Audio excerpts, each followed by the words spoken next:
PSK ji bo aştiyê bang li PKK û dewletê kir. Partiya Sosyalîst a Kurdistan PSK bi mebesta 1 îlonê Roja Aştiya Cîhanê li Amedê bang li PKK û dewletê kir. Serokê PSK Mesûtek li Cemiyeta Rojnamevanan daxuyaniyek da û bi bîr xist ku li 4 perçê Kurdistanê şer û pevçûn hene û welat ji aştiyê gelek dûr e.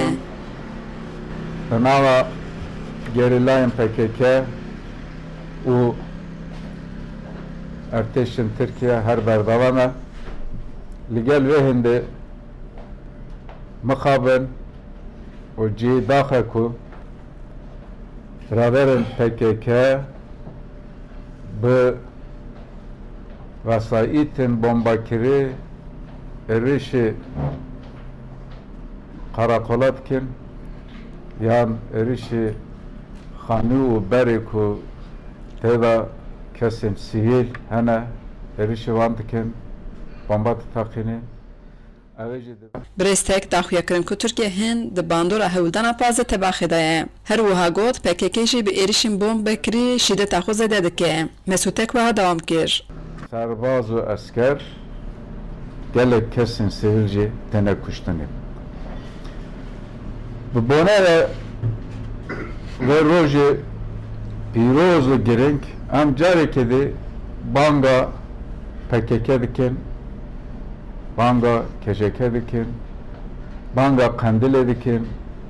Bila şerê bira pevçûnê neyte nav jiyana sivîl, neyte filan neyte herema Siyasetvanê Kurd Mesûtek got divê PKK bê qeyd û şert metodên şîdet û êrişên çekdarî bitelkîne. Kuştina kesên sivîl.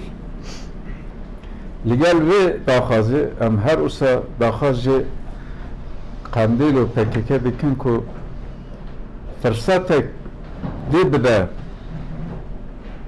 bo xebata sivîl agirbes bê evla û bê qeyd û şert bê merc agirbes revgîne û xwe amaderiya xwe derbibire ku ji bo çareserkirina kêşeyê Kurd bi vêka diyaloga aşitiyê. Li gel vê em dîsa banga hikûmeta AK Parti'ye dikin ku ev operasyonekî dest pê kiriye her çi zûtir bi dest sekinandinê milîtarize kirina Kurdistanê bi dest sekinandinê û ji bo çareserkirina kêşeyê Kurd bi rêka diyaloga aşitiyê gawan bavêje ku pirsa Kurd, pirsa Kurdistan bi rêka diyaloga aşitiyane were çareserkir.